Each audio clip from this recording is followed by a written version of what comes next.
We're standing here today at a roadside verge here in Denbighshire. We really need all local authorities to manage their verges for nature and for biodiversity. We were able to help change the rural road verge management from being cut between 4 and 8 times a year to a single cut in August only. And what that did was it created a massive connective corridor across Denbighshire that's about 1,820 kilometres, but it stopped when we got to urban settings. So we set up the urban meadows, and they act as the stepping stones across these urban centres to facilitate the movement of wildlife. The site was just a very bland grassland site, well mown, and as you can see behind me, it's developed into one of our most successful wildflower areas within the county.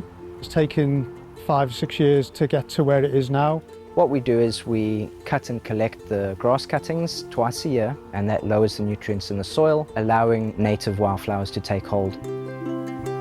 Today we're in Senedd at our nursery where we grow local provenance wildflowers. We harvest the seed from our urban meadows. It's important that we keep the traits that allow these plants to survive within Denbighshire. When sites haven't adapted as quickly as we would like, we then supplement plant with the wildflowers from probably the neighbouring meadow, and we use that to reinforce the populations on these struggling sites. Over the last few years, it's been a challenge for ourselves as a service and the teams to adapt and move away from the regular cutting of these areas, and it has been an education for us all. Working with countryside colleagues, we are proud to have implemented 120 plus sites throughout the county. There's been a lot of funding from Welsh Government, so local authorities can manage verges in this way.